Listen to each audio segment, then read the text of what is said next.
শেখ হাসিনাকে বিচারের দাবি জানিয়ে আন্তর্জাতিক অপরাধ ট্রাইব্যুনালে মামলা চান ছাত্র জনতা। পুলিশ স্বাভাবিক কার্যক্রম শুরু করলে ব্যারাকে ফিরে যাবে বাংলাদেশ সেনাবাহিনী, বললেন সেনাপ্রধান। এবং দেশের পরিস্থিতি বাইরের কারো নিয়ন্ত্রণে নেই, বললেন পররাষ্ট্র উপদেষ্টা। শুনছিলেন শিরোনাম, এবার বিস্তারিত। শেখ হাসিনার বিচারের দাবি জানিয়ে আন্তর্জাতিক অপরাধ ট্রাইব্যুনালে মামলা চান ছাত্ররা, উত্তাল ঢাবি ক্যাম্পাস।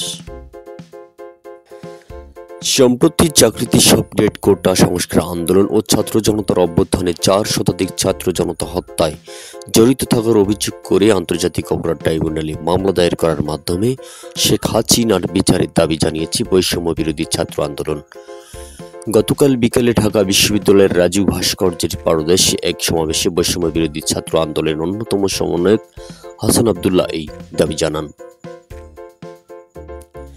তিনি বলেন, গণমাধ্যমের সঙ্গে আমাদের সৌহার্দ্যপূর্ণ সম্পর্ক ছিল এবং থাকবে। এই অভ্যুত্থানে গণমাধ্যমের উল্লেখযোগ্য অবদান রয়েছে। কিছুদিন গণমাধ্যম হাসিনাকে পুনর্বাসন করাতে চায়, ছাত্র জনতা তাকে কোনোভাবেই হতে দেবে না। আমাদের মূল দাবি হাসিনাকে প্রধান আসামি করে আন্তর্জাতিক ট্রাইব্যুনালে মামলা দায়ের করে বিচার নিশ্চিত করতে হবে।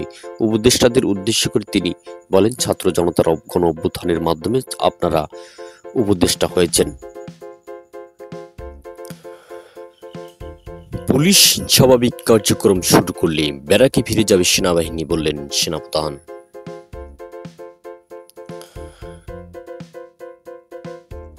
সেনাবাহিনীর প্রধান জেনারেল ওয়াকার উজ্জামান বলেছেন, বাংলাদেশ পুলিশ সংগঠিত হয়ে স্বাভাবিক কার্যক্রম শুরু করলে ব্যারাকে ফেরত যাবেন সেনা সদস্যরা।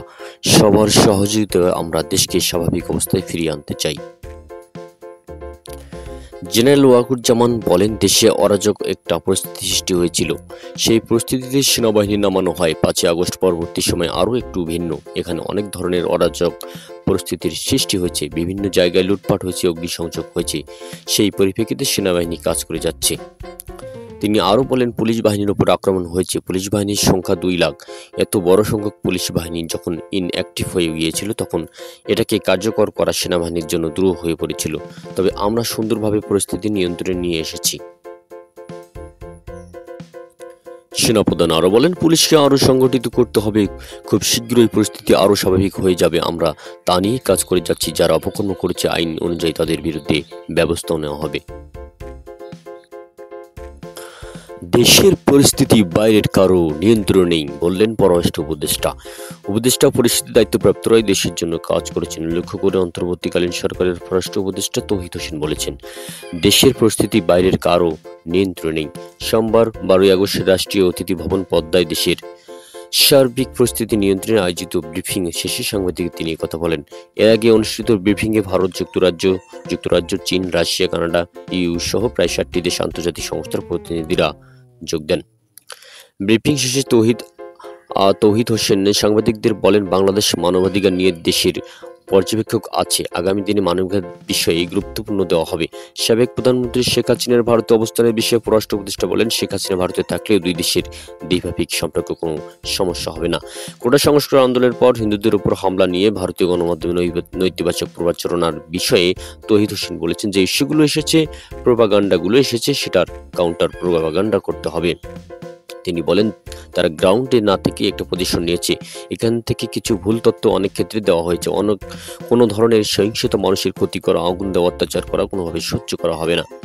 অন্তর্বর্তীকালীন সরকারের মেয়াদ নিয়ে তিনি বলেন, যারা পরিবর্তন এনেছে, এতগুলো জীবন দিয়েছে, সেটা পূর্বের অবস্থায় যাওয়ার জন্য নয়। তাই কিছু রিফর্মের প্রয়োজন হবে। ঠিক যেমন সময় দরকার সেটুকুই আমরা থাকবো, এর বেশি থাকবে না এবং কমও থাকবো না। এ সময় বিদেশি কর্তৃক নির্বাচিত সরকারের যুবকদের প্রতিনিধিত্ব আশা করেছেন বলে জানান পররাষ্ট্র উপদেষ্টা তৌহিদ হোসেন। এই ছিল আজকের প্রধান